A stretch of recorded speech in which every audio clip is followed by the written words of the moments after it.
Hello, and welcome back to Chandrasekhar Research Academy of Business Studies. In today's video, we're diving into two fundamental concepts in statistics that play a crucial role in decision-making and data analysis: point estimation and interval estimation. By the end of this video, you'll have a clear understanding of these concepts, how they differ, and their practical applications. Let's start with point estimation. Imagine you're conducting a survey to determine the average monthly expenditure of MBA students on books. After collecting the data, you calculate the average expenditure to be 500 rupees. This single value, 500 rupees, is what we call a point estimate. A point estimate is a single value used to approximate a population parameter, like a mean, proportion, or variance. It's derived from the sample data and is easy to calculate. But here's the catch. It doesn't account for uncertainty or variability in the estimate.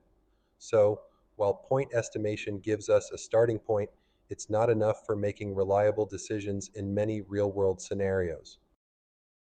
Now, let's move on to interval estimation.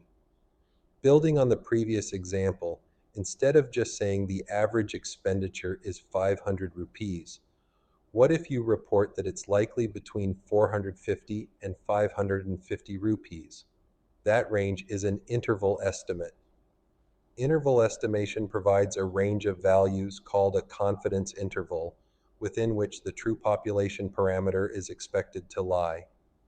It not only gives us an estimate, but also indicates the level of confidence we can have in that estimate. For example, a 95% confidence interval for the average expenditure might state that there's a 95% probability that the true average lies within the interval of 450 to 550 rupees. This added layer of confidence makes interval estimation a more powerful tool for statistical analysis. To summarize, here are the key differences between point estimation and interval estimation. Point estimation provides a single value as an estimate, while interval estimation provides a range of values. Point estimation does not account for uncertainty, whereas interval estimation accounts for uncertainty and variability. Point estimation is easier to calculate but less reliable, while interval estimation is slightly more complex but much more informative. Remember, the choice between these methods depends on the context of the analysis. For quick approximations, point estimation works well, but for decisions requiring a higher level of confidence, interval estimation is the way to go. I hope this explanation helps you differentiate between point estimation and interval estimation. If you found this video useful, don't forget to like, share, and subscribe to Chandrasekhar Research Academy of Business Studies for more insights into statistics and business studies. Until next time, keep learning and stay curious.